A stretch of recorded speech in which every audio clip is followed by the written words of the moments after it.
un vendredi debout et au taquet pour vous apporter nos quelques couleurs du matin pour vous les personnes qui vous réveillez aussitôt en notre compagnie pour créer cette belle communauté que nous avons appelée les gens du matin pour offrir que du bonheur, n'est-ce pas? Et oui, que du bonheur car vous êtes à Matin Bonheur et c'est un pur bonheur que nous allons vous offrir et ce jusqu'à 8 h dans cette émission au centre de la célébration de la fête des mères. On n'en dira pas plus, on part rapidement avec la couleur du temps, ensuite le premier point de l'actualité et on reviendra pour la suite. À tout de suite. À tout de suite.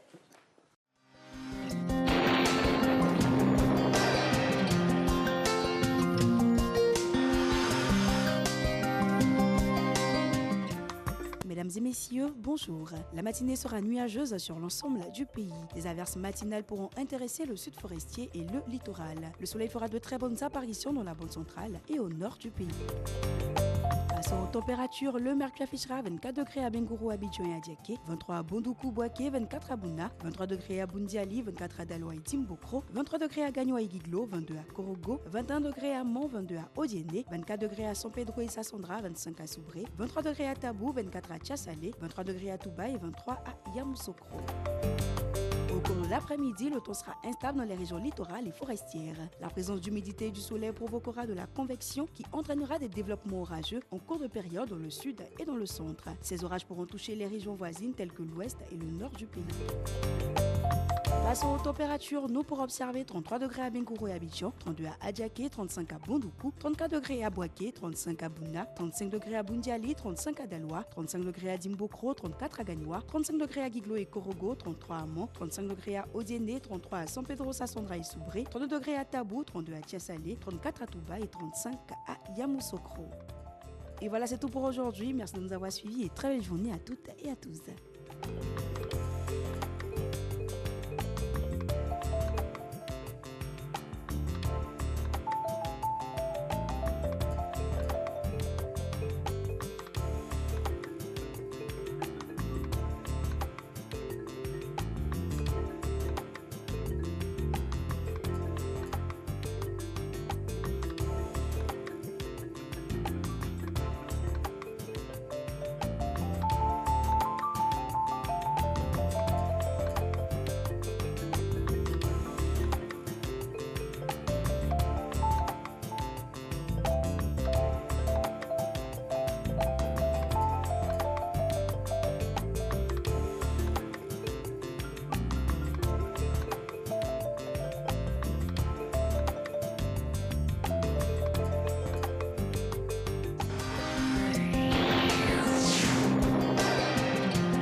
Vendredi 28 mai 2021, mesdames et messieurs, bonjour et bienvenue dans Matin Bonheur et vous suivez le 6 h 30.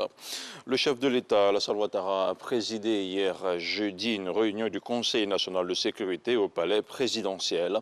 La rencontre était consacrée à la situation sanitaire et sécuritaire dans notre pays.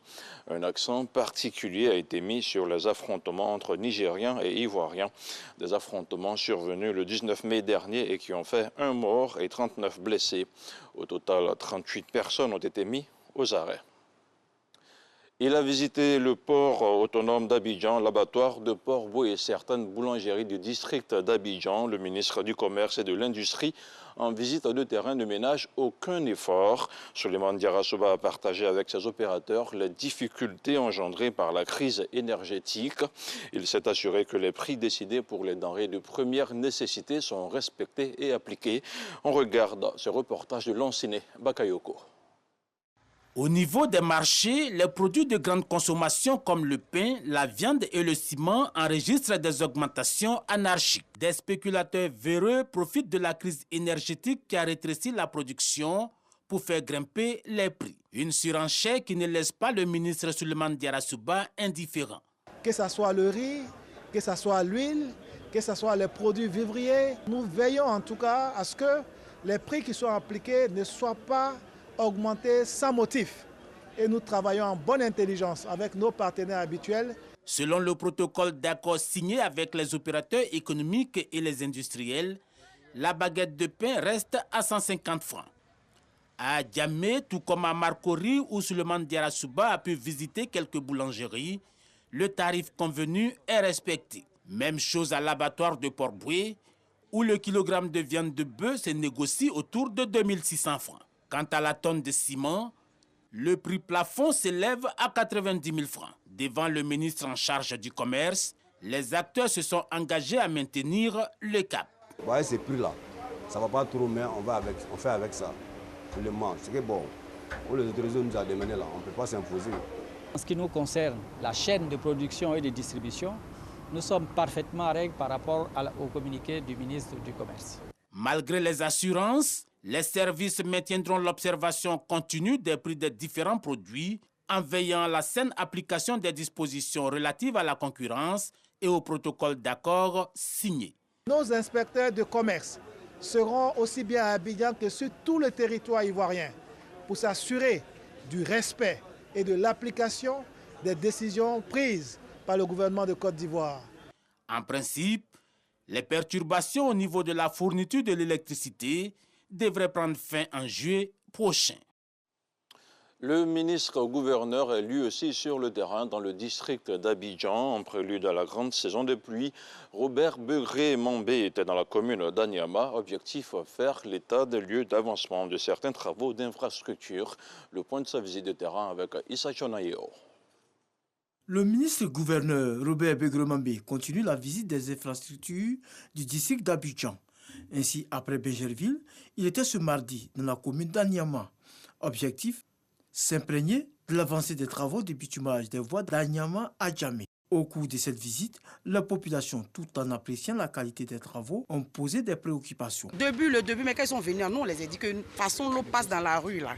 On les a dit que le caniveau là est petit. Ils n'ont qu'à essayer de faire grandir le caniveau. Ils disent que non, qu'ils vont faire ça. Ils disent non, l'eau qui passe dans la rue là, nous on connaît, c'est notre village. Ils n'ont pas accepté, donc ils ont fait comme ça. Mais vraiment, quand il pleut là, c'est difficile. On veut vraiment qu'ils viennent corriger pour qu'on puisse dormir dans la paix. Séance tenante, le ministre-gouverneur a donné des instructions fermes pour que les insuffisances constatées soient rattrapées pour éviter d'éventuelles inondations en cas de forte pluie. Nous avons immédiatement apporté des solutions parce que la visite aussi, ça sert à ça et ça permet de mieux comprendre les problèmes décrits et immédiatement nous avons des solutions dont les populations n'ont pas à s'inquiéter. Robert Begré-Mambé a profité de cette visite pour mettre en avant les actions de développement du président de la République, Alassane Ouattara, dans les villages du district d'Abidjan. Ça rend les populations fières de leur village et qui se voient ainsi valorisées et inscrits dans la logique de développement urbain que nous connaissons. Avec l'amélioration des conditions d'accès, l'accès aux maternités sera plus facile, l'accès aux dispensaires sera plus facile et l'amélioration des conditions de circulation va encourager beaucoup de nos frères et sœurs à rester au village.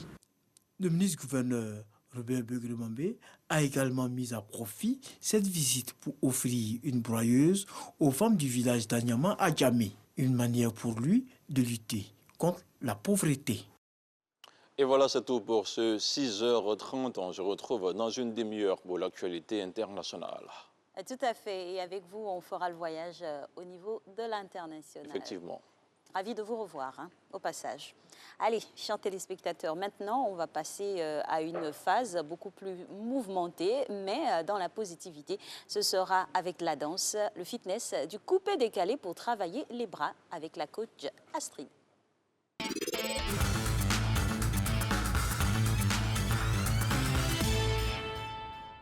Il est avec nous, Monsieur Renaud Kobia, pour cette revue de presse qui démarre illico. Avec ce premier titre, il y a eu une réunion du Conseil national de sécurité, c'était hier jeudi. Bonjour Renaud. Bonjour Alix, bonjour Angèle. Bonjour Renaud. Lutte contre la Covid-19 et affrontements entre Ivoiriens et Nigériens consécutifs à une fausse information sont notamment les points traités lors de cette rencontre. Et sur le deuxième sujet, le Conseil a annoncé qu'à ce jour, 38 personnes ont été interpellées. Et selon Fraternité Matin, le président de la République a condamné fermement ces affrontements et a demandé que des actions vigoureuses soient prises en vue de mettre fin aux messages et discours haineux sur les réseaux sociaux. Et on parle toujours sécurité avec l'opération Épervier 6 qui a été lancée hier. Oui, c'est la commune d'Abobo qui a accueilli le lancement de cette vaste opération de sécurité qui va permettre de déployer 2000 éléments des forces de défense et de sécurité sur l'ensemble du territoire national afin de lutter contre la criminalité et le banditisme sous toutes ses formes.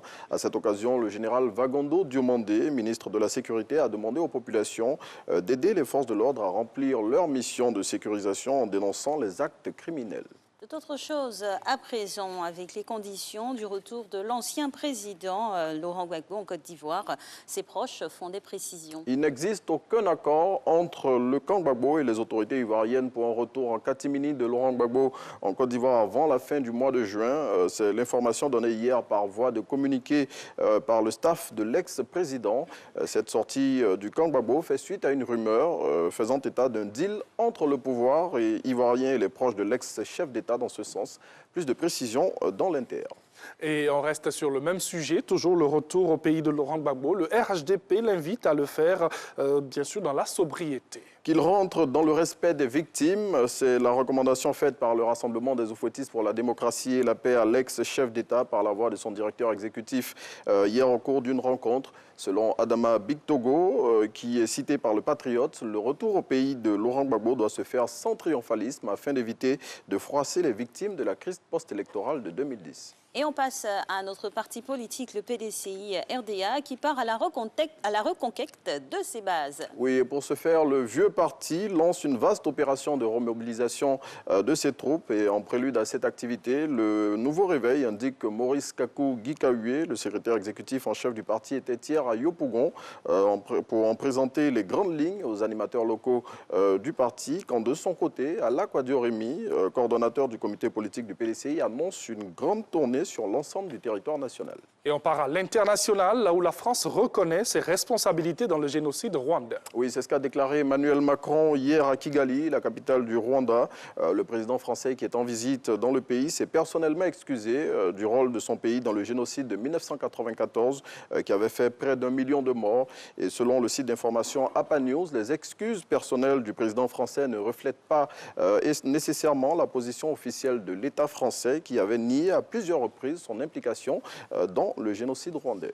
Et on revient en Côte d'Ivoire avec Biche de cette semaine qui s'intéresse à un phénomène qui prend de plus en plus d'ampleur. Oui, ce phénomène, c'est celui des fake news ou, si vous préférez, les fausses nouvelles. Phénomène qui peut conduire à des situations dramatiques si on y prend garde. On a pu le constater avec les événements du mercredi dernier où une fake news a livré toute la communauté nigérienne à la vindicte populaire.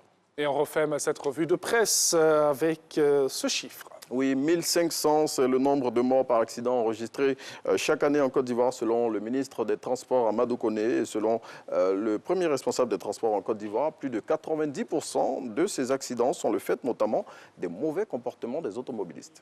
Et on espère que tout le monde pourra prendre ses responsabilités sur les voies et respecter le code de la route pour éviter ces décès en cascade. Merci à vous, Renaud. Merci, on se voit lundi, Dieu voulant, et on vous souhaite un agréable week-end. Allez, on va prolonger ce petit volet informatif sur cette matinale. Est parti maintenant pour ce dossier. Il y a quelques années de cela, cette affaire avait fait couler beaucoup d'encre et de salive. Quelques 3 ans après leur expulsion. Que deviennent les déguerpis de Danga Belair? On saura tout dans ce dossier, signé de la rédaction de RTI2. Cocody Danga, c'est sous cette bâche délabrée et perforée que vit Aminata Koné depuis 3 ans. Une vie sans domicile qu'elle mène sous la pluie et sous le soleil. La cinquantaine révolue, Aminata fait partie des déguerpis de Danga Belair, dans la commune de Cocody. 3 années après leur déguerpissement, elle attend toujours d'être relogée. Je n'ai nulle part où aller. À cause de ça, je suis ici. C'est ici que je me débrouille. Je dors ici, je fais tout. C'est avec ce petit commerce-là. C'est ce que je vends. C'est ce que je prends pour pouvoir manger avec. Tous les soirs, la peur, l'inquiétude, le désespoir et l'angoisse de dormir dehors s'emparent de la cinquantenaire. J'ai peur, mais je fais comment? Je n'ai pas autre moyen, je n'ai pas autre situation. Donc je suis obligée. Je dors avec un œil. Quand il y a un petit bruit, je saute. Comme Aminata, elles sont nombreuses ces personnes déguerpies par la psychologie. société ivoirienne de construction et de gestion immobilière en 2018, mais qui rôde encore aux alentours du site, faute de moyens. C'est difficile pour nous, quoi. Parce que nous avons toute notre activité était ici, pour le quartier, là. Les gens ont passé. Bon, on ne sait plus où aller. Pour la famille, on tombe bien. On a envoyé la famille chez d'autres personnes. Et puis nous-mêmes, nous sommes ici. On n'a nulle part à aller.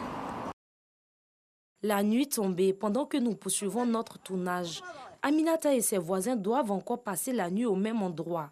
Et pourtant, les prévisions météorologiques de ces jours sont des plus inquiétantes. La Sodexam, l'organisme national en charge de ces prévisions, annonce de fortes pluies cette année. Avec la météo qui a annoncé les fortes pluies, je demande vraiment aux autorités de penser à nous, pouvoir nous reloger. Nous sommes exposés à tout. Voilà le caniveau qui est là. L'odeur même fait que souvent, on ne peut même pas respirer même. On dort ici, on fait pratiquement tout ici. Moi, j'ai mon atelier ici où je me débrouille. Et quand j'ai fini de travailler, je viens, je me repose ici. À quelques pas de là, nous retrouvons le vieux Adama dans cette baraque. C'est ici qu'il vit depuis le déguerpissement. Ce soir, il reçoit la visite de Zakaria et d'Aleba, respectivement secrétaire général du syndicat des locataires et résidents de Cocody Danga et vice-coordonnateur de la coalition des indignés de Côte d'Ivoire. Bonjour papa, ça va? Vraiment courage. 3 années après la destruction de leur logement, le sexagénaire, célibataire et sans enfant, ne sait à quel sein se vouer. Il vit dans ce taudis de fortune avec ses poulets qu'il vend durant la journée. On ne sait pas où il faut aller, c'est ici qu'on fait tout. On demande à l'État pour nous trouver une place très grande que ça. Ces habitants qui résidaient dans ces logements sociaux datant des années 50 payaient des loyers mensuels compris entre 3 000 et 4 000 francs CFA à la SICOGI. Ce sont au total 77 logements qui ont été détruits. 77 familles y vivaient et des familles récomposées.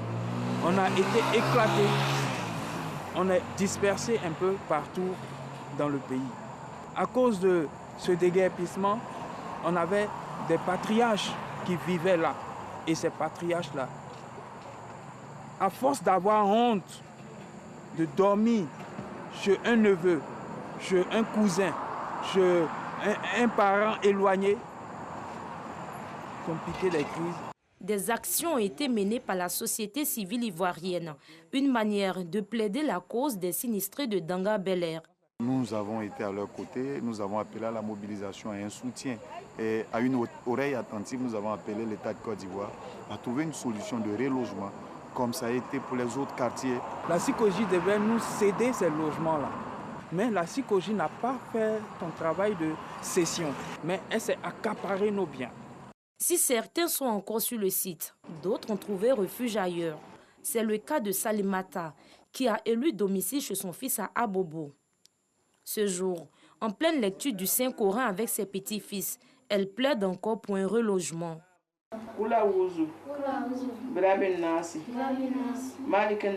Nos petits coins où on dort, on les a suppliés, on a crié, on a pleuré, on a pleuré. Quel jour ils vont avoir pitié de nous? Jusqu'à aujourd'hui, il y a des gens qui dorment au dehors. Moi, je dors chez mon fils.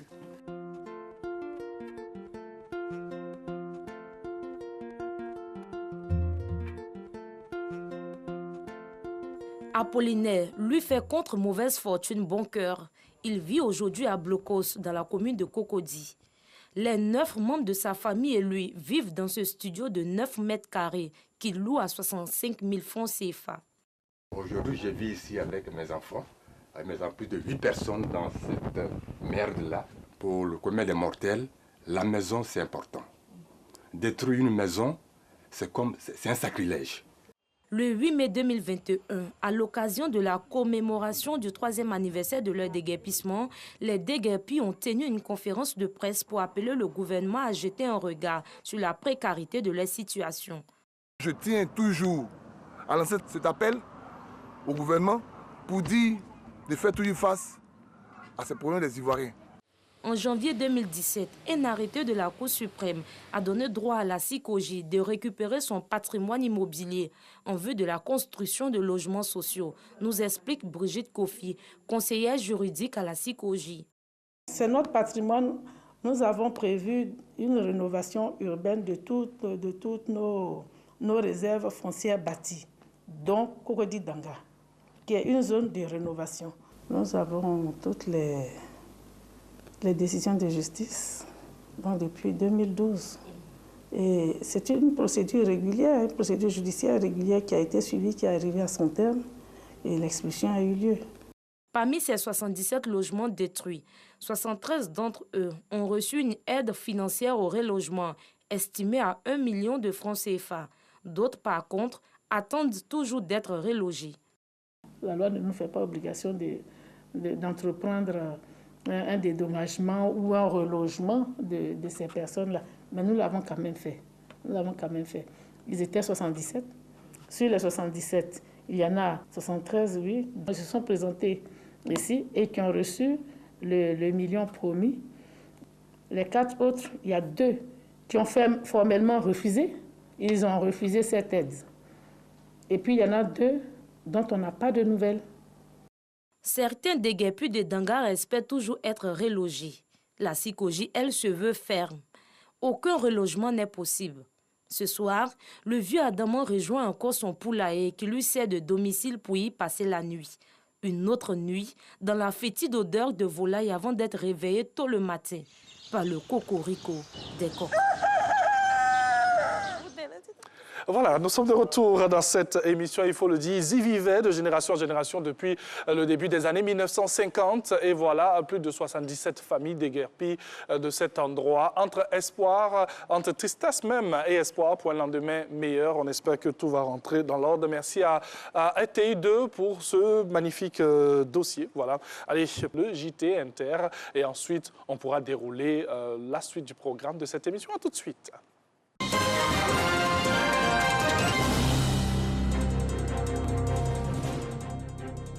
Bonjour à tous ceux qui nous reprennent en marche. Il est 7 h et vous regardez Matin Bonheur. Le président français est en visite au Rwanda. Dès son arrivée à Kigali, Emmanuel Macron s'est rendu au mémorial du génocide. Après une visite du mémorial, le président français a prononcé un discours sur le rôle de la France au Rwanda entre 1990 et 1994. Voici un extrait de sa déclaration. En me tenant avec humilité et respect, à vos côtés, ce jour, je viens reconnaître nos responsabilités. C'est ainsi poursuivre l'œuvre de connaissance et de vérité que seule permet la rigueur du travail, de la recherche et des historiens. Et nous le poursuivrons encore. The President has just made an important statement at the Kigali Genocide Memorial. This was a powerful speech with a special meaning for what is taking place now and which will resonate well beyond Rwanda. His words were something more valuable than an apology. Vous venez de suivre également une déclaration du président rwandais Paul Kagame à la suite du président français Emmanuel Macron. En Afrique centrale, des casques bleus ainsi que des habitants quittent la ville de Goma dans l'est de la République démocratique du Congo. L'évacuation d'une partie de la ville a été ordonnée par les autorités. À Goma, l'éruption du volcan Nyiragongo a provoqué immédiatement l'exode de dizaines de milliers de personnes. L'ONU avait aussi annoncé relocaliser hors de Goma ses personnels non essentiels internationaux et nationaux. Au Nigeria, une quarantaine de corps repêchés et plus de 100 disparus après un naufrage sur le fleuve Niger. Durant la saison des pluies, les chavirements de bateaux sont fréquents sur les fleuves et rivières du Nigeria, où les navires sont souvent surchargés et mal entretenus. Lors des opérations de sauvetage, le nombre de morts pourrait se lever à 160. Mercredi soir, le président Muhammadu Buhari, qualifiant cet accident d'épouvantable, a présenté ses condoléances aux familles sans donner dans son communiqué le bilan officiel de la catastrophe. Début mai, un bateau surchargé avait déjà chaviré dans l'état du Niger, faisant 30 noyés. En Afrique du Sud, l'ancien président Jacob Zuma, poursuivi pour corruption, a une nouvelle fois été condamné jeudi par un tribunal à payer 10 millions de rand, soit 390 millions de francs CFA. Englué dans une série de scandales qui l'ont poussé à la démission en 2018, Jacob Zuma a déjà été condamné en avril dernier à payer plusieurs millions d'euros de frais de poursuite pour corruption. L'ancien président doit être entendu depuis des mois par une commission anticorruption chargée d'enquêter sur le vol à grande échelle de l'argent public pendant ces 9 années au pouvoir.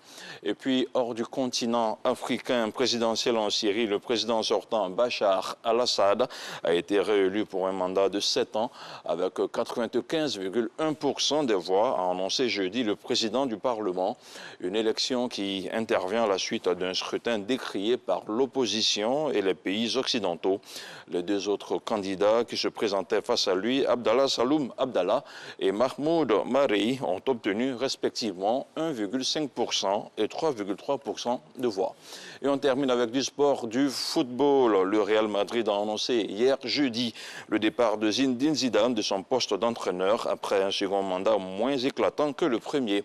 Après avoir raflé 9 trophées en 2 ans et demi lors de son premier passage sur le banc du Real Madrid entre 2016 et 2018, Zidane avait été rappelé à la rescousse en mars 2019 par le président Florentino Pérez. Et c'est tout pour ce 7 heures. On se retrouve la semaine prochaine, Inch'Allah. Oui, tout à fait. On se voit le mois prochain, si vous voulez aussi. Ben, si vous voulez. Oui, on sera à juin la semaine prochaine, effectivement. C'est ça, la semaine prochaine. Merci. Bon Merci week-end. beaucoup. Merci à vous. Allez. Et juste après, ce sera la cascade du JT matinal. La deuxième partie que nous allons proposer maintenant, on aura d'abord le JT de la matinale avant de poursuivre.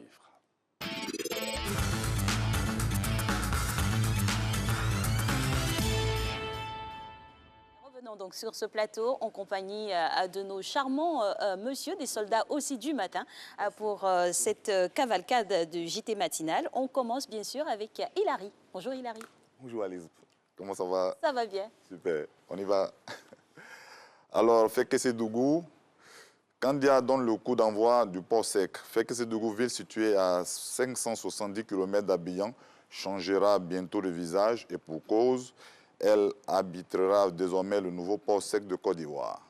Ce port sec sera une vraie opportunité d'emploi pour la jeunesse car il va générer 71 000 emplois directs et indirects. Inscrit dans les projets prioritaires de la vision de l'émergence 2020 et dans le plan national de développement PND 2016-2020, le port sec vise à réduire et optimiser les circuits d'approvisionnement des potentialités économiques des districts des Savanes, Poro, Tchogolo, Bagou, etc. Il est bâti sur une superficie de 732 hectares à Dekwara pour un coût global de 254 milliards, etc. La livraison est prévue pour dans 30 mois. Le démarrage des travaux a été lancé par Mme Kadia Kamara le vendredi 21 mai dernier à Fekese-Dougou. Quand on parle de port sec, quand on parle de port, on pense tout de suite à la mer. Donc construire un port sec dans une région où il n'y a pas de mer, cela demande bien qu'en Côte d'Ivoire, on peut créer sur os, n'est-ce pas? Eh oui.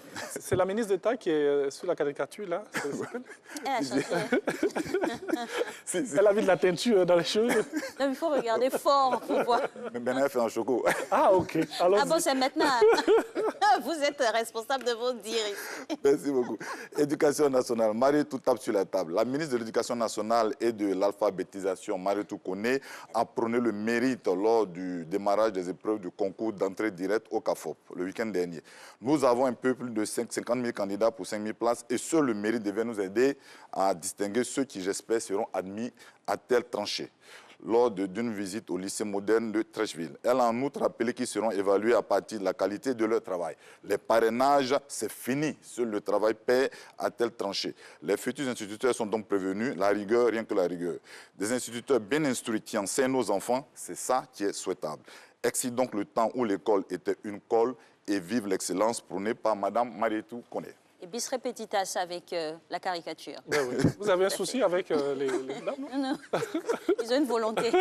Non, pas de souci, c'est une volonté. On aime les titiller un tout petit peu. Ah, ok. C'est une volonté. Éruption du Nirangogo. La RDC menacée par deux feux. Il y a eu une éruption volcanique du Nirangogo, excusez-moi, à Goma, en RDC, qui a fait paniquer les Congolais qui se sont réveillés sous des secousses sismiques dans la nuit du samedi 22 au dimanche 23 mai dernier. En effet, cette nuit-là, tel dans un film d'horreur, une impressionnante coulée de lave a atteint les abords de Goma, faisant des victimes et des dégâts. La grande inconnue pour la population demeure cependant la brusque survenance de cette éruption qui n'était pas du tout prévue. Un peu comme si votre propriétaire de maison s'invitait brusquement chez vous alors que vous ne l'attendiez pas.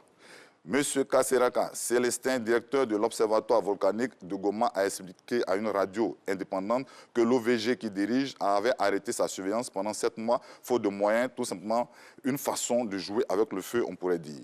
Une note d'humour cependant, dans cette tragédie, est que 4 détenus de la prison centrale ont profité de la situation pour pan. On peut le dire, ce sont des personnes qui ont vraiment un tempérament volcanique. Ils saisissent les opportunités. Puis dans le feu, il faut le faire. Mali, Goïta ignore la communauté internationale. On sait tous que depuis quelques jours, c'est chaud au Mali. Le 24 mai dernier, l'armée a capturé le président de la transition, Bandao, le premier ministre, Mokhtar Ouane, et le ministre de la Défense qui a été désigné en temps, M. Souleymane Doucouré. Dès lors, l'OTM, c'est-à-dire la télévision nationale, a annoncé que Goïta a mis hors de leurs prérogatives le président de la transition et le premier ministre qui l'accusent de sabotage pour ne pas l'avoir consulté lors de la formation du gouvernement alors que la charte de la transition lui confère un droit de regard sur le choix du ministre de la Défense et celui de la Sécurité. Depuis, c'est le tollé général contre Goïta et des condamnations de la communauté internationale contre ce coup d'État fusent de partout. Car, il faut le souligner, c'est suite à un coup d'État que le président Ibeka avait dû écouter son mandat. Et donc, nous sommes dans une situation un peu confuse au Mali. En résumé, en ce moment, même au Mali, Goïta est devenu donc une sorte de goitre dans la gorge des gens. Il a quoi dans les oreilles, là? Il fait les oreilles de son. Vous avez de gros soucis avec la personnalité aujourd'hui. Non, mais il a un featuring atypique. Hein. Eh oui. Un coup d'État d'un coup d'État. Ben oui. Un coup d'État dans un coup d'État. Deux fois un coup d'État, madame. Enfin, allons-y. Merci beaucoup, en tout cas, Hilary. Merci beaucoup. Et puis, excellent vendredi. Merci beaucoup. Pareil à vous. Sans plus tarder, on passe au JT qui sera slamé. Oui. Abidjan va trop vite. Chaque jour, il y a un nouveau. Tu veux bien t'affairer? T'inquiète pas, c'est mon boulot. Vendredi matin, bonne heure. On allume la flamme. On te donne des nouvelles d'ici et d'ailleurs, en slam. C'est l'eau minérale qui fait publicité. Sinon, l'eau de robinet est sereine. Il y a beaucoup de médias, mais la RTI demeure la reine. C'est pas moi idiot, c'est les chiffres qui l'affirment. Les autres télés sont trop skinny, la RTI est en pime. 3 agences ont fait l'étude et les chiffres sont nets. 82% de part d'audience pour notre première chaîne. 77% pour la 2. Ouais, le barret est propre. Même dans le Boeing des radios, fréquence 2 fait fort. Félicitations à tous les travailleurs de la Maison Bleue. Mais la concurrence est au rebond, hein?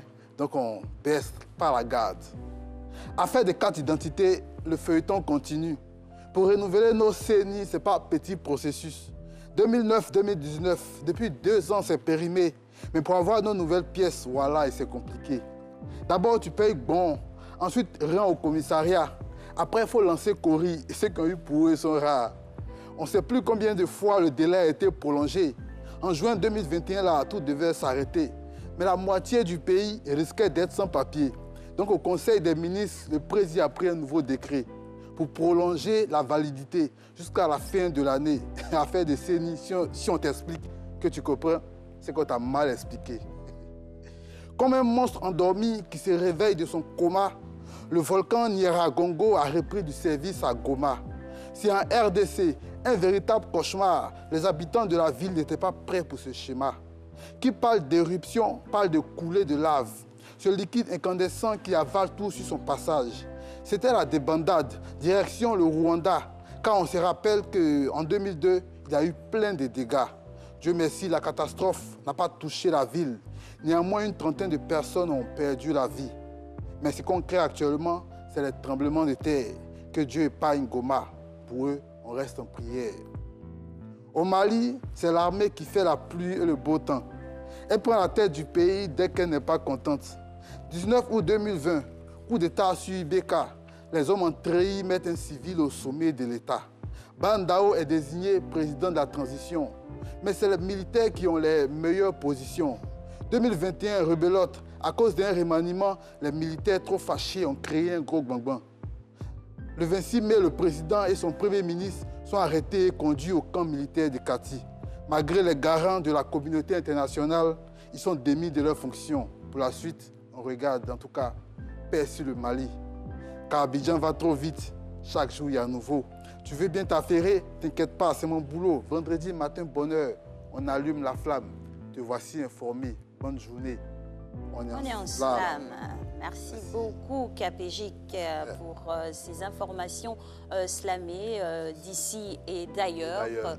Nous, on voudrait quand même garder celles qui nous concernent, hein, à savoir les performances de la Maison Bleue, du groupe RTI, parce que c'est un de la groupe, maison Apuchu. Voilà, Apuchu.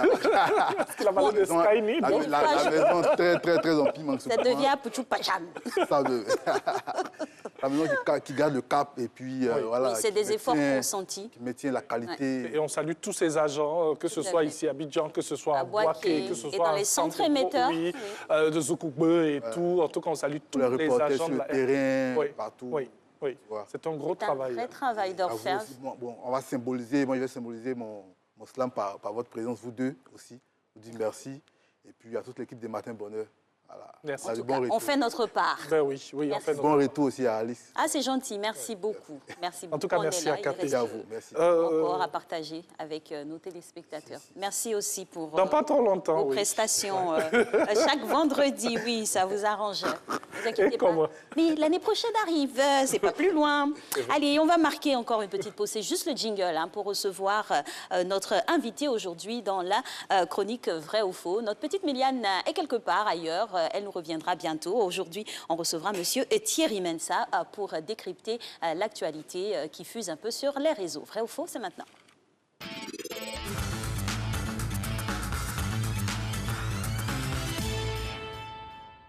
Et en sa compagnie, ça va être les fake news et l'astuce fact-checking du jour. C'est en anglais, c'est pas embêté. Bonjour, vous allez bien? Super, on est là, on ne se plaint pas. Alors, ça démarre avec vous. Les fake news de la semaine. Effectivement, ce matin, on va apporter 5 points, 5 lumières sur les lanternes de notre chers téléspectateurs. Oui. Dans un premier point, déjà, nous allons démarrer en Côte d'Ivoire. Et on remarque qu'il y a plusieurs informations qui ont circulé sur la toile qui annoncent le changement des coefficients en Côte d'Ivoire sur les classes de 4e et 3e. Et la ministre elle-même, Mariatou Kone, qui a pris fonction depuis avril 2021, a démenti cette information en publiant officiellement sur sa page Facebook.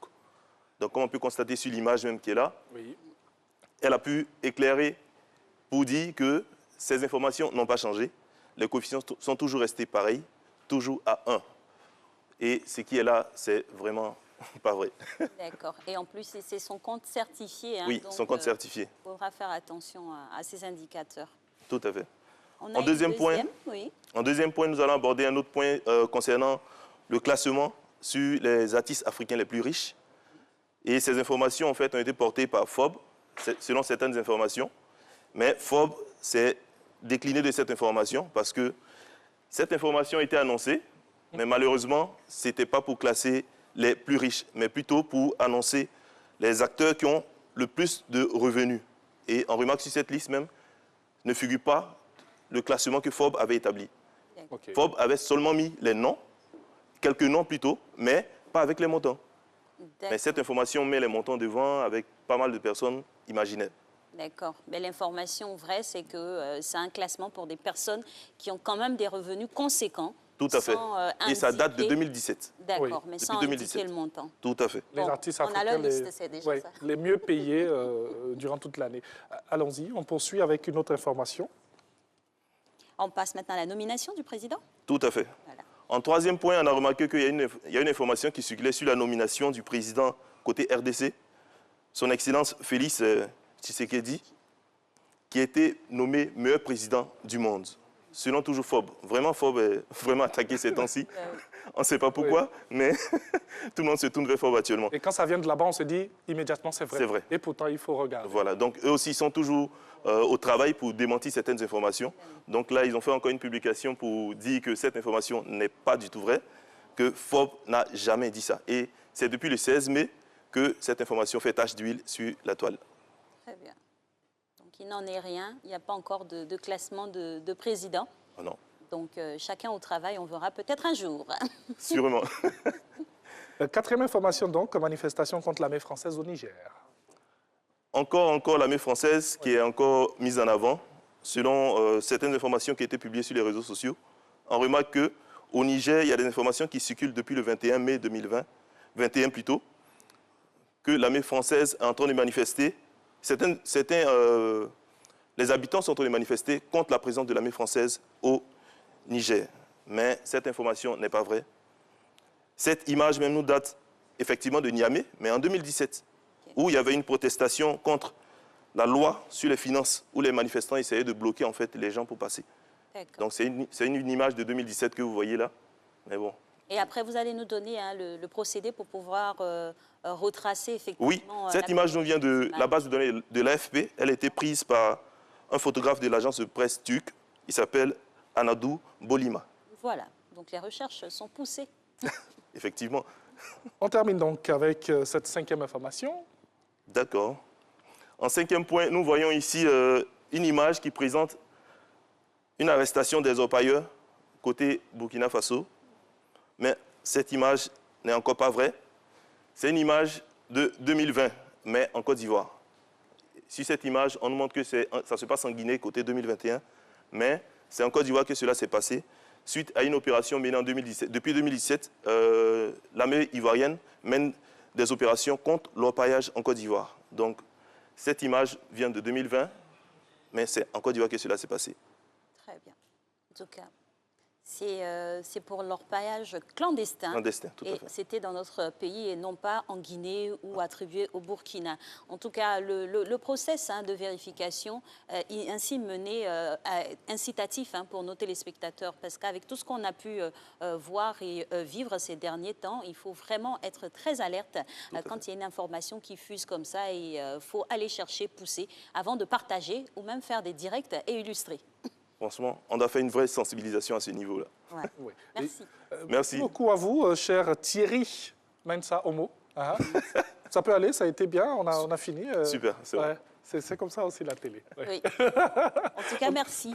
Merci bien d'être passé en ce vendredi. On vous souhaite un agréable week-end à la porte de ces 2 jours non ouvrés. Allez, on poursuit cette émission. Et oui, on passe à une autre étape. Nous allons vous permettre comme ça de découvrir des personnalités publiques, voilà, qui vont souhaiter bonne fête des mères à toutes les mamans du monde, certes, mais aussi à leurs mamans. On vous a dit, cette émission aura cette senteur de célébration des fêtes des mères, et ça part maintenant.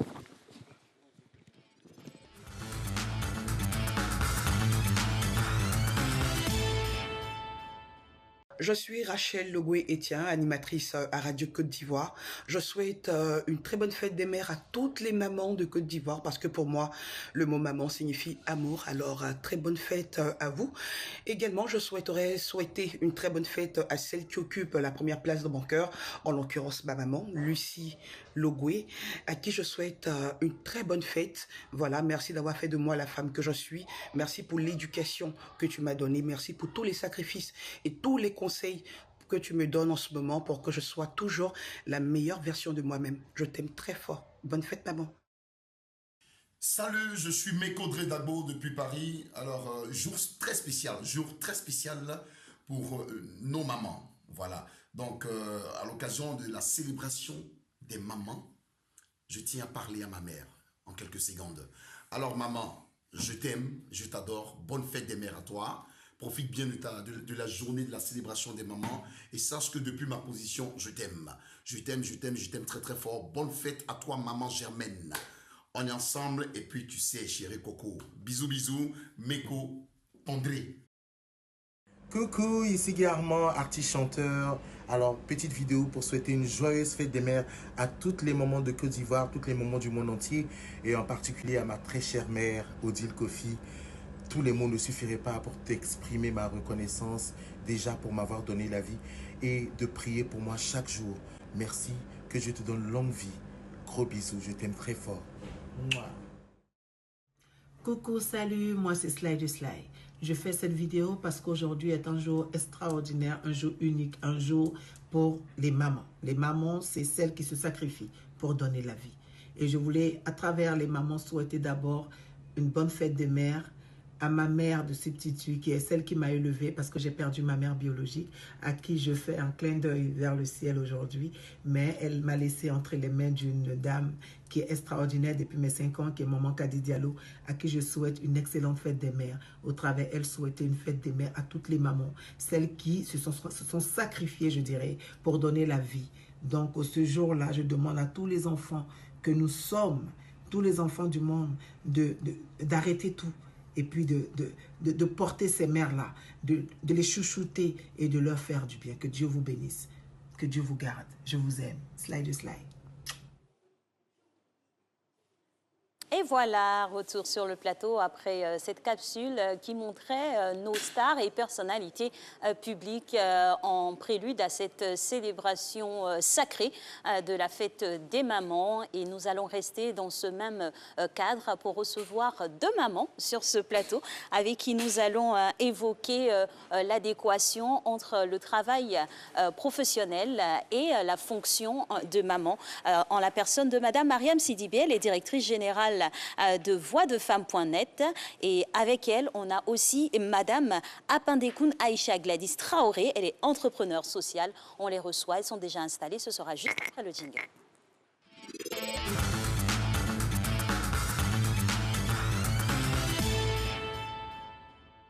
Elles sont des femmes, elles sont mamans, elles ont donné vie quasiment simultanément à leurs enfants et à leur projet entrepreneurial, à leur projet de vie. Comment tout mener de front sans frôler le burn-out, et des astuces et partage d'expériences en compagnie de cette dame. Bonjour mesdames. Bonjour. Bonjour. Comment allez-vous? Bien, merci. Bonne fête des mères. Exactement. Merci. Ouais. D'entrée de jeu, bonne fête à vous, maman. Et maman travailleuse. Oui.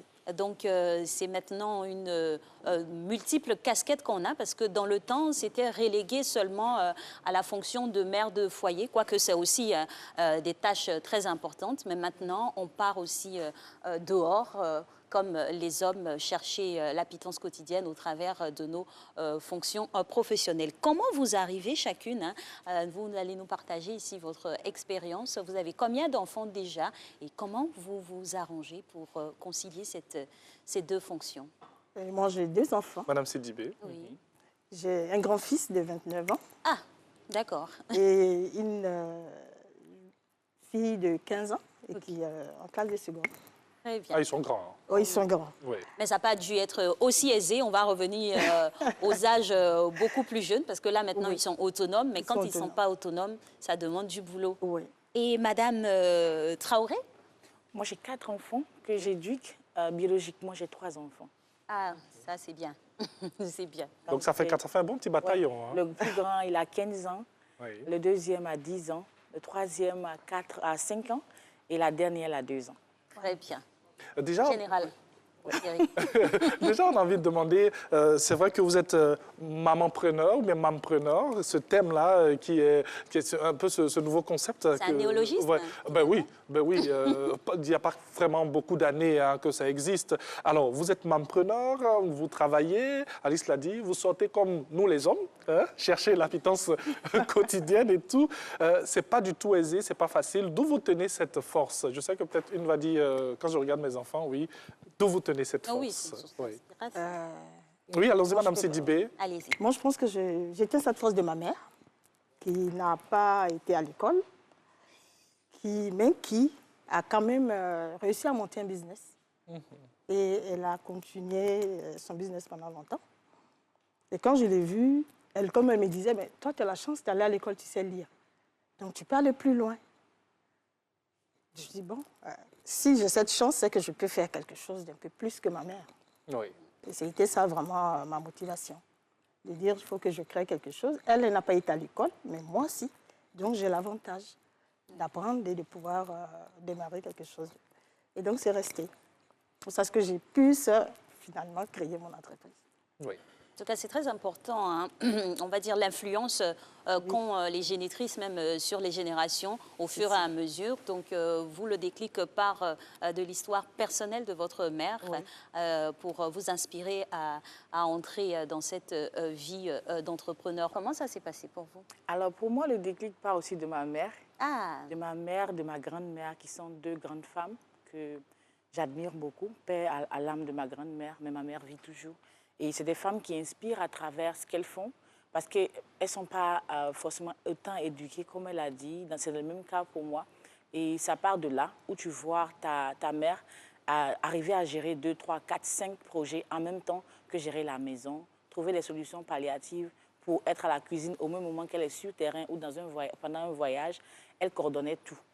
Et pour moi, c'est mon modèle. Mon premier modèle, c'est ma mère. Et tout part de là. Quand j'ai mon premier fils, elle me rappelle d'où je viens et qu'un enfant n'était pas un frein pour continuer et que j'avais beaucoup d'opportunités. Il faut dire que mon père aussi était très, très, très attaché à l'éducation de ses filles parce que nous étions 3 filles et un seul garçon. Donc pour lui, c'était important que nous restions avec nos rêves et que nous continuions de rêver, peu importe où on était. Et nos maris étaient aussi informés que ces filles étaient faites pour rêver. Il ne fallait pas les arrêter de rêver. Il ne fallait pas stopper nos rêves. Je pense que ça a joué un très grand rôle. Le premier est venu, le deuxième est venu. Je pense que les deux derniers même sont venus au moment où j'étais entre le travail et là. Je n'ai pas eu de congé de maternité pratiquement. J'étais tout le temps sur le terrain jusqu'au dernier jour pratiquement de ma grossesse. Je pense que le mardi soir, j'étais sur le terrain. Le mercredi, j'ai accouché. Et j'ai accouché une semaine après. J'avais des activités. J'ai honoré toutes mes activités. Et c'est déjà ça, en fait. Comprendre que on est mère, mais quand on prend des engagements aussi, c'est des engagements qui ont tout autant de valeur que nos familles. Donc, c'est un peu ça. En tout cas, merci pour ce partage d'expérience. Moi, je la regardais comme ça, je ne voulais même pas qu'elle s'arrête et tout. Ah oui, parce qu'on y apprend, hein, on y apprend beaucoup de choses et ça peut inspirer d'autres personnes, notamment la nouvelle génération, des femmes qui ne sont pas encore mamans, à leur montrer qu'on peut y arriver. J'ai vraiment apprécié le petit volet où papa informait les maris que c'était des filles qui devraient rêver et non pas à stopper. C'est important. Merci papa. Il faut partager ce genre de formation Dieu merci, il y a avec eu les étrangers qui viennent dans la maison. Non, mais en face, il y a eu des beaux compréhensibles. Oui. Voilà, des compréhensifs. Oui, il fallait. Le papa a fini de parler. Madame Sidibé. Moi, j'ai joué un volet qu'elle a soulevé qui est très important, c'est la part des maris dans l'accompagnement de la femme dans son entreprise. Parce qu'à un moment donné, quand sa vie de femme, de maman, elle doit s'en occuper des enfants et qu'elle doit en même temps honorer des rendez-vous, il faut que le mari soit suffisamment compréhensif pour comprendre, pour se dire « Ah, je dois être à la place de la maman pendant qu'elle fait ses activités ». Donc, il y a une complicité qui doit vraiment exister entre le mari et sa femme. Okay. C'est très important pour qu'on puisse réussir nos activités de femmes. Surtout les activités professionnelles, il faut un mari... Un bon mari comme moi. On va poser la question à Mme Zaïbé, non pas à Mme une belle réponse. Alors, Mme Sidibé, c'est quoi une journée type? C'est vrai que les enfants, ils sont déjà grands. On part aussi dans la mesure où les enfants sont à bas âge. C'est quoi une journée type pour une mampreneur? C'est le réveil très tôt le matin. Oui. Parce que moi, je pars avec ma fille, puisqu'on on choisit l'école par rapport à la distance du boulot. Donc, je choisis une école qui est sur ma ligne de mon trajet du bureau. Il faut qu'on se réveille tôt, qu'elle soit à l'heure à l'école et que moi, je puisse aller. Donc, il y a une organisation à mettre en place pour qu'elle soit prête au moment où je dis on s'en va. Donc, il faut éduquer l'enfant pour qu'il sache que si on part ensemble, ce n'est pas maintenant que je vais chercher mon sac, que je vais chercher mes affaires. Donc, il faut faire tout ça la veille. Il y a une organisation vraiment qu'on met en place avec l'enfant. Et puis, quand on démarre, je dépose ma fille et puis moi, je vais au bureau. Donc, je note tous mes rendez-vous, mais au retour, il faut qu'on coordonne. Est-ce que tu as fini? Oui, bien quand elle finit, elle m'appelle. Maman, moi, je finis. Si je n'ai pas fini, bon, là, ça pose problème. Je dis, tu vas attendre. Souvent, je la prends, elle est seule devant son école. Oula. Oui. C'est ça, en fait. Nous sommes à Abidjan. Heureusement que nous sommes à Abidjan et que en fait, ça emmène à faire des organisations. Je ne choisis pas l'école où elle va se promener, elle a cours à telle heure, pas à telle heure. Non, non, non. Il faut qu'elle ait quoi à 7h30, ce qui m'arrange, et qu'elle finisse l'après-midi. Donc, entre ces temps, je sais qu'à l'école, à l'intérieur de l'école, c'est plus facile pour moi de gérer. Oui. De savoir, je suis sûre que ma fille est à l'école, donc sécurité. Et ça, c'est vraiment important dans les choix.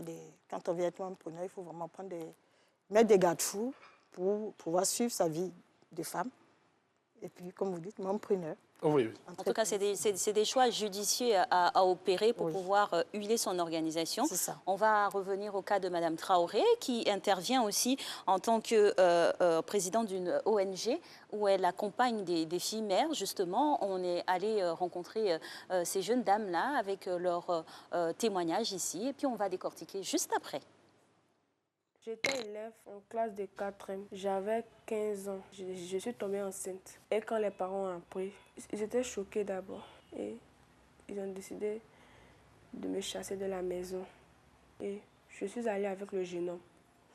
Quand je suis arrivée chez lui aussi, au début, je mangeais. Mais arrivé à un certain moment, il a arrêté tout ça là. Il ne dormait plus à la maison. Il ne me nourrissait plus. Il s'en foutait. Il me portait, mais un jour même, il est arrivé jusqu'à me pousser. J'ai failli perdre la grossesse. Même pour les consultations prénatales, c'était le jour où il était content. Il donnait l'argent que de partir. Jusqu'à... Et j'ai accouché. J'ai accouché difficilement parce qu'avec l'âge que j'avais là, tout le monde avait peur pour moi. Et mes amis du quartier parlaient de moi, que moi je suis trop jeune. Et puis déjà, au lieu d'aller à l'école, je courais derrière les garçons. C'était pas facile d'abord avec la grossesse et avec les regards des autres. J'ai cessé d'aller à l'école. Aujourd'hui, mon enfant a 3 ans. C'est une fille. Elle vit avec moi là-bas. Les parents ont accepté ils ont accepté le fait que c'est déjà arrivé, mais seulement que j'ai pris conscience de mes actes. Mes tontons ont demandé pardon à mon papa pour que je revienne à la maison. Quand je suis revenue, malgré ça, ils ne s'occupaient pas de moi. C'est là que je suis venue dans cette association et ici, on a appris beaucoup de choses. Moi, généralement, j'ai appris à faire les pelles et j'ai bénéficié aussi d'une scolarité. Grâce à ça aussi, j'ai repris le chemin de l'école et je suis heureuse parce que je crois qu'une seconde chance est possible pour moi.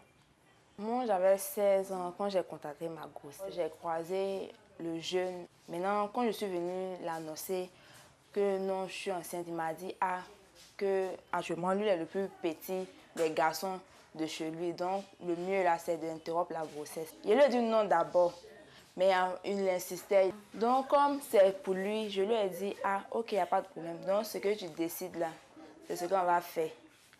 Donc, je prenais les médicaments, je prenais toutes sortes de médicaments, ce qu'on boit ou ce qu'on purifie, je prenais tout. Moi, je me suis déplacée même de chez moi pour aller dans un autre village pour avoir des médicaments pour interrompre la grossesse. Donc, j'ai fait ça de 2 mois jusqu'à 4 mois. Quand la grossesse arrivait à 5 mois, j'ai vu que non, la grossesse ne tombe pas. Donc, je lui ai dit, vraiment, moi, je ne veux pas risquer ma vie. Au niveau des parents, en tout cas, au début, c'est ma maman qui savait. J'avais peur de mon père. Donc, maman est venue et puis elle lui a dit la vérité. Il m'a fait asseoir sur le vélo, il m'a dit, mais là, je ne pourrais plus cacher. Puis maman lui avait dit que non, lui avait déjà dit que non, que j'étais enceinte. Pas dit non, lui, il ne va pas me chasser, il ne va pas me mettre un dehors à cause de ça. Mais néanmoins, il n'aura pas s'occuper de ma grossesse. Ses parents ont arrêté d'envoyer l'argent. Moi, je ne partais pas à l'hôpital pour les consultations prénatales.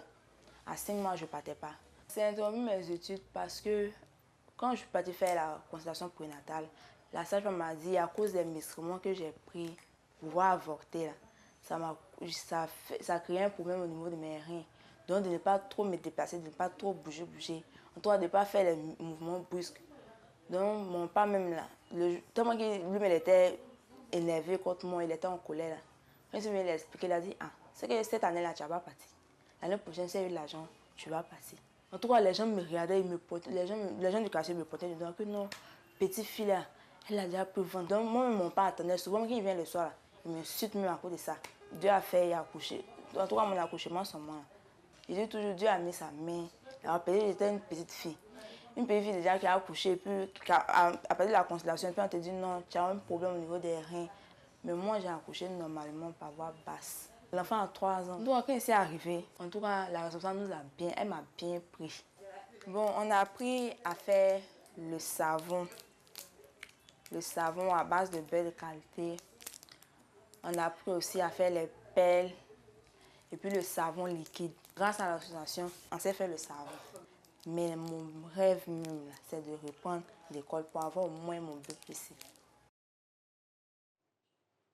Voilà, elles sont filles, elles sont mères, c'est ça la particularité. Et on l'a dit, Madame Traoré, qui dirige une ONG qui s'occupe de ces filles mères, partage l'expérience là avec ses interventions. Déjà, d'où est venue l'idée de créer une ONG pour ces filles mères? Merci. Alors, pour ProKids, mon association, c'est déjà pour améliorer le cadre éducatif de l'enfant. Donc, nous travaillons avec les écoles. Mais nous nous sommes demandé, en dehors de l'école, où est-ce que l'enfant se trouve? Il se trouve dans une maison, dans une situation bien précise. Alors, où la situation la plus défavorisée, c'est laquelle? C'est la situation où sa mère a un enfant, où lui aussi il a un enfant. Donc, on a la situation où un enfant éduque un enfant. Donc, pour nous, c'était l'urgence.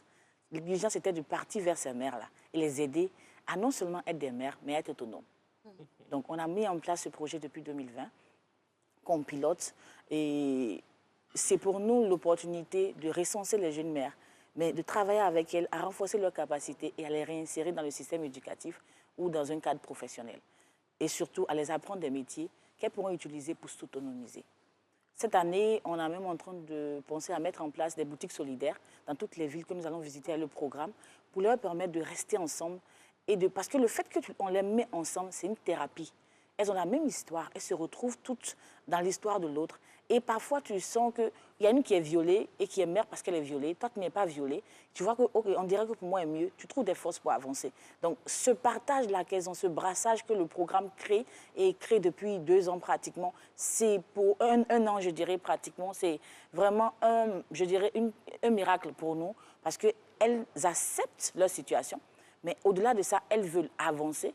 Elles veulent se donner une 2e chance parce qu'elles acceptent de reporter leur couronne de reine et de se dire, la société a dit son mot, mais nous, on a encore notre dernier mot. Et c'est surtout ça, le programme. Et c'est louable, hein. On a envie tout simplement de dire que vous faites un travail de maman. C'est ça, vous faites un travail de maman. Et votre intervention faisait sourire Madame Sidibé, qui a quand même quelques convergences dans son activité aussi sur la cible des femmes. La cible des femmes, c'est ça. Et ça se passe comment pour vous? Disons que on rencontre des femmes. Par exemple, là, comme ça, j'ai une opportunité, je rencontre Madame. Oui, on va créer la connexion. Elle est déjà faite même. On a les 10%. Oh, c'est fait des mères. On a les 10%. C'est le cadeau des mamans. On parle business, Alex. C'est le cadeau des mamans. Parce qu'en fait, nous sommes intéressés par les ONG qui s'occupent des jeunes filles, des femmes. Et surtout que l'autonomisation des femmes est vraiment, je dirais, la politique que tout le monde mène. Parce qu'à partir de l'autonomisation, une femme se sent libérée. Libérer les femmes, c'est vrai, mères, femmes et tout, mais le fait de sortir et de chercher un revenu, c'est déjà... L'impact touche d'autres membres de la famille. Donc, elle, quand j'entends déjà ce qu'elle fait, je vous dis bravo. Bravo, et parce que il faut arriver... Nous avons des jeunes filles qui font des enfants, même si c'est accidentellement ou bien volontairement, mais quand elles finissent, elles n'ont pas les moyens de s'en occuper. Tu mets l'enfant au monde, c'est vrai, comme je fais souvent dire, l'enfant, il naît nu. Même si on dit c'est Dieu qui donne, mais il naît nu. Après, il faut le vêtir. Après, il faut le vêtir, il faut le nourrir. L'éduquer. Voilà, et il faut le mettre à l'école. Surtout, il faut le mettre à l'école. Et là, c'est là que se trouvent toutes les difficultés. Il y a des enfants un enfant qui fait un enfant, qui ne peut pas mettre l'enfant à l'école, même il a arrêté ses études. Je crois qu'elle est la solution qu'elle utilise. Bien sûr. Ce n'est pas du tout aisé, mais on vous dit déjà merci pour cette belle action.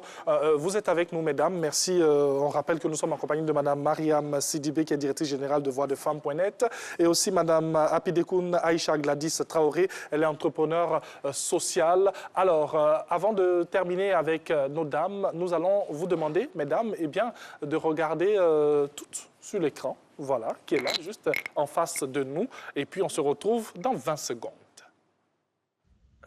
Bonjour maman, j'espère que tu vas bien. Je t'envoie cette vidéo pour te souhaiter bonne fête des mères. C'est vrai que ça va faire maintenant 3 ans qu'on s'est pas revus. De toute façon, la distance ne change rien. Je te souhaite bonne fête avec la longévité, la réussite et le succès. Et j'espère qu'on se verra bientôt. Peace, love you.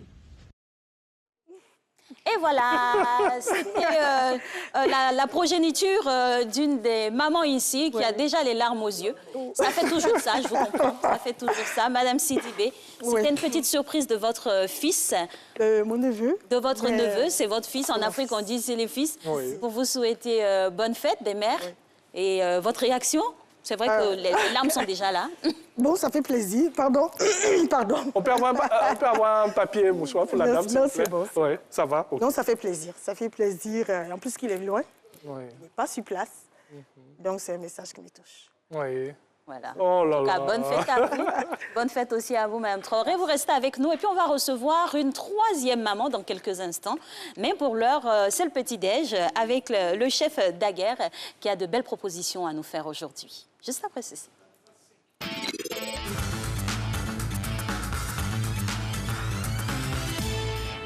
fait un effet. Voilà, de retour dans ce studio, donc, on poursuit Matin Bonheur avec cette belle petite ambiance. Eh oui, et comment? Chef Daguerre, bonjour. Bonjour Thierry, bonjour. Bonjour. Vous allez bien? Qu'est-ce que vous toujours. nous proposez aujourd'hui, chef Daguerre? Aujourd'hui, on a fait tout à base du lait. Okay. Donc, on sait que les mamans, c'est la douceur. C'est la source de la vie, c'est la source de toute la vie. Oui. Donc, et c'est avec le lait que on commence à grandir l'enfant. Oui. Donc, c'est à cause de ça, j'ai voulu travailler un peu avec le thème. Donc, j'ai travaillé, c'est un sandwich oriental ou tartine orientale. J'ai travaillé avec un crème qui s'appelle l'abné. L'abné, c'est à base du lait. Oui. Le lait, on le fermente, ça devient du yaourt. Après le yaourt, on égoutte le yaourt pendant 12 heures. Et puis, on obtient cette crème qui s'appelle l'abné. Donc, et cette crème, on peut la faire, ça peut rester 2 semaines chez nous dans les frigos. Donc, on peut les préparer 2 fois par mois et ça reste chez nous. Donc, on a cette base-là. Donc, le sandwich, c'est avec des légumes, du tomate, d'olive, du persil, du thym oriental qui s'appelle za'atar. Za'atar. OK. Ici, c'est le tomate. Moi, j'ai l'habitude que M. Thierry, il approche ici aujourd'hui. Oui, disposition, une autre disposition aujourd'hui. Ouais. Comme chaque vendredi, les mains tremblent. Vous aurez de l'accompagner dans quelques instants, ne vous inquiétez pas. Oui.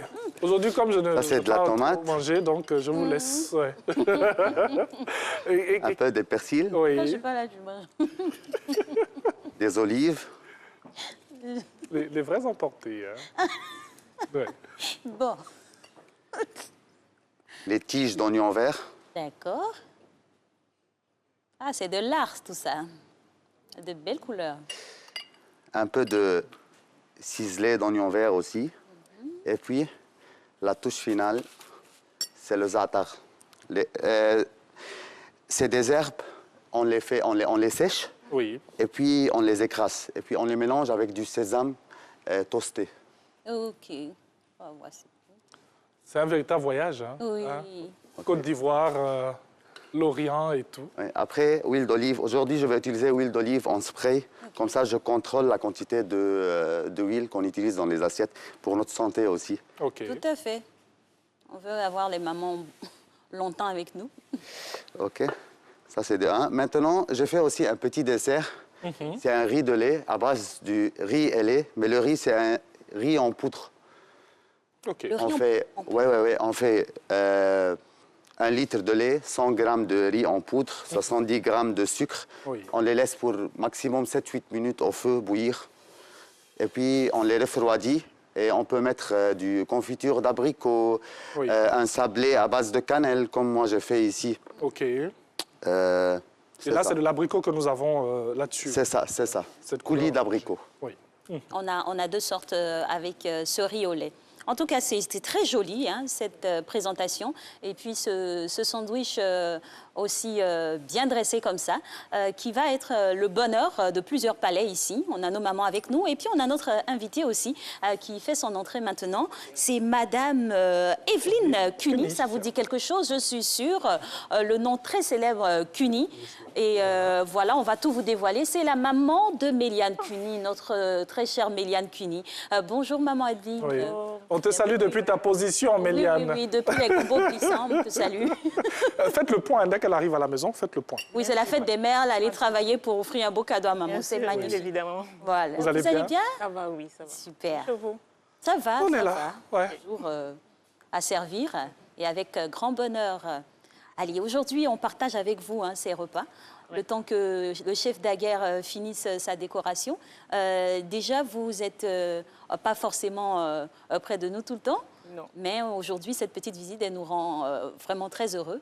Et vous suivez l'émission aussi depuis pas mal de temps. Surtout tous les vendredis. On sait pourquoi, le cœur y est. L'instant cuisine. D'accord. Parce que j'adore beaucoup la cuisine. Ah, ok. Ceci explique cela, on comprend. Et qu'est-ce que vous faites généralement quand vous êtes en cuisine? Oh, je fais tout, de l'entrée au dessert. Ah, d'accord. De l'entrée au dessert. C'est ça ma passion.